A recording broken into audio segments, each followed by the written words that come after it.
La televisión a altas horas de la noche puede resultar, por así decirlo, desolada y sombría. Seguro que en más de una ocasión te habrás encontrado con insomnio a las 4 de la mañana y con la mirada perdida en la pantalla para intentar conciliar el sueño. Habrás encontrado películas curiosas que nunca volverás a encontrar u otras que ya te sabes de memoria, comerciales de productos tan ilógicos que te preguntas si habrá alguien que realmente los compre, o algún noticiario repitiendo las mismas malas noticias del día anterior. No importa. Pero por lo general, llega un momento en que te preguntas por qué demonios estás despierto a esa hora y viendo basura. Y es que la televisión moderna, con sus cientos de canales en sistemas de paga, se ha convertido en algo tan monótono que ya hay muy pocas cosas interesantes.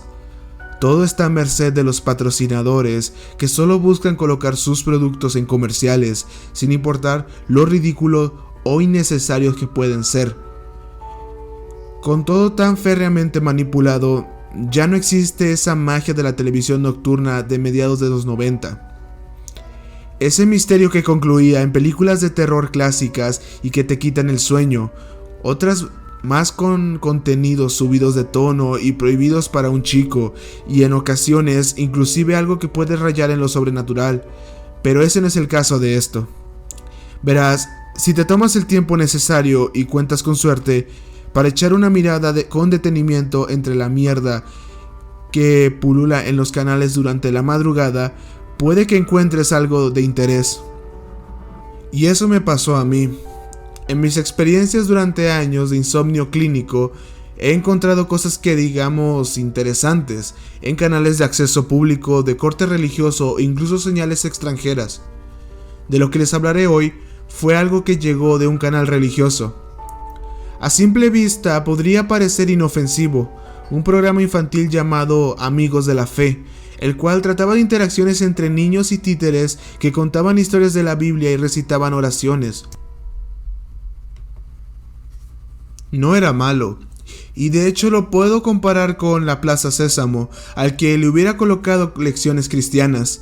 Si han visto cosas como Vegetables o David y Goliat, ya sabrán de qué iba la cosa, pero había algo más, algo que de verdad te ponía incómodo. Para empezar, era un show con muy poco presupuesto y manejado por un equipo creativo que dejaba mucho que desear. En todo caso, lo que llamaba la atención eran los personajes y su manera única, por así decirlo, de conducir. Alguna vez oí que el mensaje puede ser más o menos importante por la manera en que se dice, y Amigos de la Fe se basa en esta filosofía, pues a diferencia de Vegetables o cualquier otra caricatura cristiana, definitivamente no se contenía para dar un mensaje. Las historias de la Biblia eran contadas por medio de narraciones acompañadas con dibujos de lápices con detalles gráficos muy fuertes. Por ejemplo, el asesinato de Abel, gente ahogándose para ilustrar el diluvio y el arca de Noé, las plagas de Egipto, las pruebas de Job, o incluso retratos de Satanás que parecían más adecuados para un disco de heavy metal o un oscuro manga japonés. Y luego estaban los personajes, en especial Pinky. Oh, Dios, Pinky. Para describirles a Pinky, les diré que imaginen a la rana Kermit, pero con una cabeza mucho más grande, de color rosa, con ojos enormes y pupilas demasiado pequeñas. Tal vez no suene raro en sí, pero todos los episodios terminaban con un acercamiento extremo y muy perturbador al rostro del títere. Pinky era masculino, pero nunca pude descifrar si su actor de voz era hombre o mujer, porque su voz era tan extraña, casi andrógina, y siempre se dirigía al público de manera condescendiente y de forma pasivo-agresiva.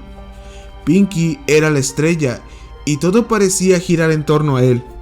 Cuando alguien tenía una duda, era él quien la respondía con versos de la Biblia, aunque en ciertas ocasiones se limitaba a responder de forma caprichosa y que rayaba en lo cruel.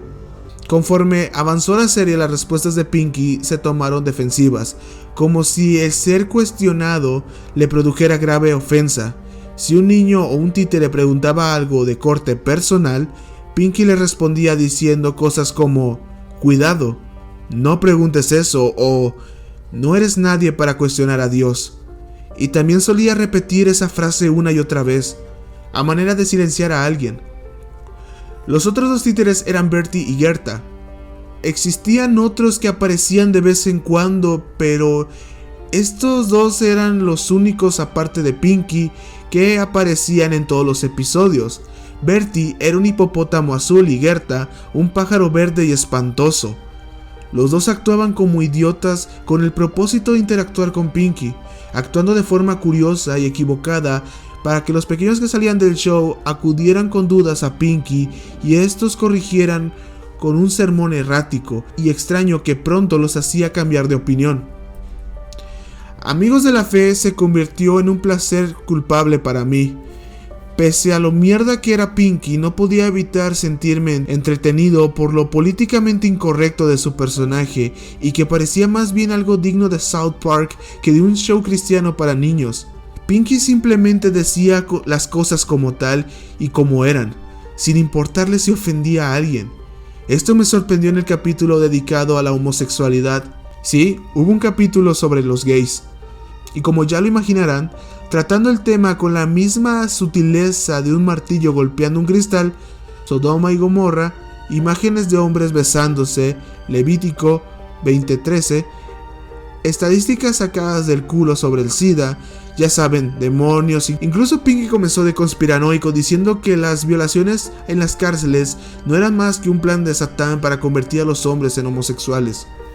Lo observé riéndome de manera morbosa, al menos hasta la recta del final del programa.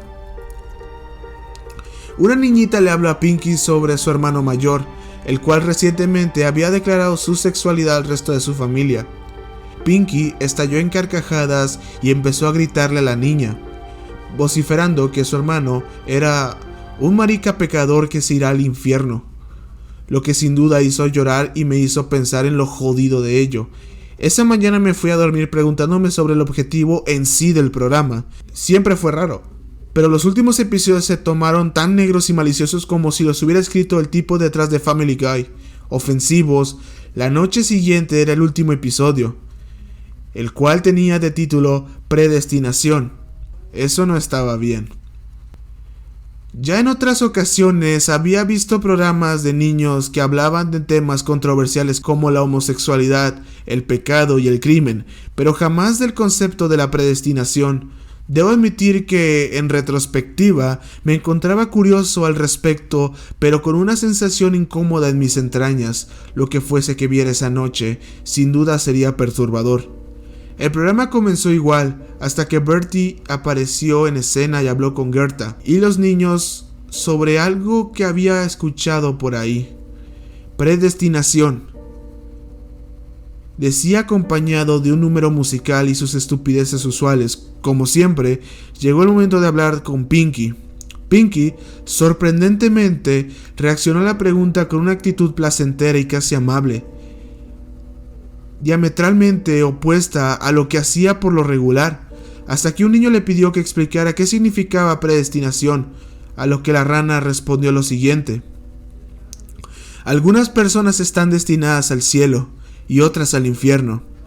Y después comenzó con un discurso del poder de Dios. El chico se veía muy incómodo y hasta atemorizado. Le preguntó por qué decía eso si Jesús había muerto para salvar a todos. Entonces Pinky le dijo algo muy difícil de digerir. Jesús murió para salvar a los elegidos. Los otros niños, que comenzaron a entender de manera gradual la gravedad del mensaje, se veían asustados. El niño de la pregunta anterior observó la cámara como si dijera: ¿tengo que hacerlo? Por unos segundos, hasta que reunió el valor para hablar, o alguien lo obligó. Y le preguntó a Pinky cómo podía saber si iría al cielo o no. Y Pinky respondió: nunca lo sabrás, no hasta que mueras. Pero si miras al interior de tu corazón, tal vez encontrarás la respuesta. Después se quedó mirando fijamente a la pantalla y hubo una transición a un fondo negro. Pensé que el programa se había acabado y estaba por cambiarme cuando vi un título nuevo: No hay redención para los condenados. Entonces, un desfile de ilustraciones bastante gráficas. Esta vez sin mensaje de la Biblia o moraleja, solo vistazos al destino de aquellos que no habían sido elegidos. Una pareja abrazándose antes de ser achicharrados por un muro de fuego, gente con pies encadenados al piso, siendo devorados por demonios, algunas empaladas en grandes estacas, con demonios voladores rodando a su alrededor, un lago de fuego, lleno de hombres, mujeres y niños que se achicharraban lentamente, monstruos gigantescos y horribles luchando entre sí, sacándose los ojos. La música de fondo iba acompañada de gritos y lamentos, con algunas frases de Pinky como "Esta es la cólera del Señor" y "Me hace feliz ver a los pecadores sufriendo". Esto continuó por unos minutos hasta que finalmente hubo un corte abrupto. Esperé a ver los créditos, pero en esta ocasión fue distinto. En lugar del texto ascendiente de fondo negro, apareció una toma del estudio, donde se podían ver incluso las cámaras, las luces del techo y los micrófonos, y sin rastro de alguno de los niños o marionetas.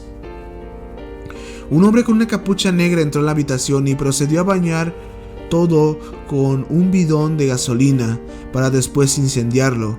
El camarógrafo lo siguió a la salida del estudio, y la última escena mostraba al encapuchado y al camarógrafo riéndose como maniáticos mientras arrojaban los títeres en un horno, con la toma final siendo un acercamiento a Pinky quemándose. No ha pasado tanto tiempo desde que vi el último episodio, pero sigo sin encontrar respuestas sobre el show, porque acabó así y, más importante, ¿cuál era su intención? Tengo algunas teorías, como que pudo tratarse de una parodia bastante buena como Crank Yankers de MTV, o tal vez el show era la manera de vengarse de un creativo al que le habían cortado los fondos a media temporada. Tal vez solo estaban locos, no lo sé.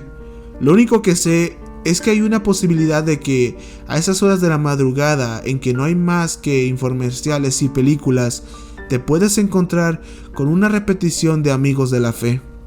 Oh, y créeme, te vas a sorprender.